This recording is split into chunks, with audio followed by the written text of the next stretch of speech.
Hello everyone, welcome to Venus kitchen. ఈరోజు వీడియోలో మసాలా వడను ఎలా ప్రిపేర్ చేసుకోవాలో చూద్దాం. ఎప్పుడు చేసి వడల్లోనే చిన్న చిన్న మార్పులు చేసినట్లయితే స్ట్రీట్ స్టైల్లో లాగా మన ఇంట్లోనే టేస్టీగా ప్రిపేర్ చేసుకోవచ్చు. ఈ మసాలా వడలను ప్రిపేర్ చేసుకోవడానికి ముందుగా మిక్సింగ్ బౌల్లోకి 1 కప్పు వరకు శనగపప్పును తీసుకోవాలి. శనగపప్పును వాటర్ తోటి 2 సార్లు క్లీన్ చేసిన తర్వాత తిరిగి వాటర్ని పోసుకొని మూత పెట్టుకుని కనీసం 2 గంటల పాటైనా నానబెట్టుకోవాలి. మీ దగ్గర టైం ఎక్కువ ఉంటే మరొక గంట ఎక్కువ నానబెట్టుకున్నా కూడా పర్వాలేదు. 2 గంటల పాటు నానబెట్టుకున్న తర్వాత శనగపప్పు పూర్తిగా నానిపోయి ఉంటుంది. ఇప్పుడు ఈ శనగపప్పులో నుండి వాటర్ని సెపరేట్ చేసుకోవాలి. వాటర్ సెపరేట్ చేసుకున్న శనగపప్పు నుండి ఒక గుప్పెడు పప్పును పక్కకు తీసుకుని పెట్టుకోవాలి. మిగిలిన శనగపప్పు అంతటినీ కూడా మిక్సీ జార్లోకి వేసుకోవాలి. శనగపప్పుతో పాటుగా ఇందులో 2 నుంచి 3 పచ్చిమిరపకాయలను ఇలా ముక్కలుగా చేసుకొని వేసుకోవాలి. పచ్చిమిరపకాయల స్పైసీని బట్టి మీరు మిరపకాయల క్వాంటిటీని అడ్జస్ట్ చేసుకోవచ్చు. అలాగే 1 ఇంచు అల్లం ముక్క, 8 వెల్లుల్లి రెబ్బలను కూడా వేసుకోవాలి. వీటన్నిటిని కూడా మరీ మెత్తగా కాకుండా కొంచెం కోర్స్గా గ్రైండ్ చేసుకోవాలి. గ్రైండ్ చేసుకునేటప్పుడు అవసరమైతే 1 టీ స్పూన్ వాటర్ని యాడ్ చేసుకోవచ్చు.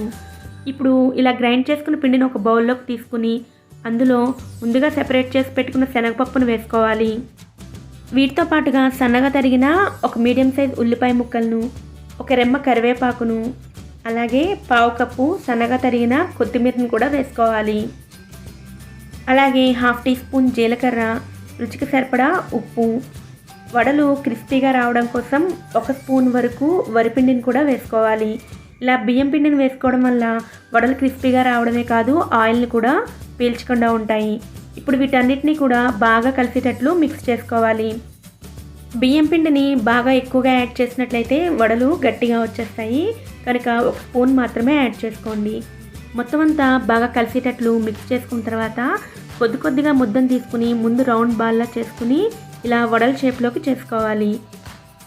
ఇలా వడల్లో ఒత్తుకున్న తర్వాత వీటిని ఆయిల్లో వేసుకుని ఫ్రై చేసుకోవాలి. వడలను ఒత్తుకునేటప్పుడు బాగా పలుచగా ఒత్తుకున్నట్లయితే ఎక్కువ క్రిస్పీగా వస్తాయి. అలాగే కొంచెం మందంగా ఒత్తుకున్నట్లయితే సాఫ్ట్గా ఉంటాయి. మీకు ఎలా నచ్చితే ఆ విధంగా ప్రిపేర్ చేసుకోవచ్చు. వడలను ఆయిల్లో వేసుకునే టైంకి ఆయిల్ బాగా హీట్ అయి ఉండాలి. అలాగే స్టవ్ ఫ్లేమ్ని మీడియంలో పెట్టుకుని ప్రిపేర్ చేసుకోవాలి. వీటిని ఆయిల్లో వేసిన వెంటనే కదిపినట్లయితే ఆయిల్లోనే విరిగిపోతాయి. ఒకవైపు కొద్దిగా ఫ్రై అయిన తర్వాత రెండో వైపు టర్న్ చేసుకుని 2 వైపులా కూడా గోల్డెన్ కలర్ వచ్చేంత వరకు ఫ్రై చేసుకోవాలి. హై ఫ్లేమ్లో పెట్టి ఫ్రై చేసినట్లయితే తొందరగా కలర్ వచ్చేస్తాయి, లోపల సరిగా ఫ్రై కావు. అలాగే లైట్గా గోల్డెన్ కలర్లోకి రాగానే వీటిని ఆయిల్ నుండి బయటకు తీసుకోవాలి.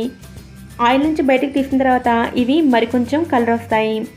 ఇదే విధంగా మిగిలిన వడలను కూడా వేసుకుని ప్రిపేర్ చేసుకోవాలి. వరిపిండిని బైండింగ్ కోసం మాత్రమే కాదు, వరిపిండి వేసుకోవడం వల్ల వడలు క్రిస్పీగా వస్తాయి. అలాగే ఆయిల్ని కూడా అసలు ఏమాత్రం పీల్చవు. ఇలా ప్రిపేర్ చేసుకున్న ఈ మసాలా వడలను బ్రేక్ఫాస్ట్గా లేదా స్నాక్స్గా మాత్రమే కాదు, సాంబార్లోకి, రసంలోకి కూడా సైడ్ డిష్ కింద తీసుకోవచ్చు.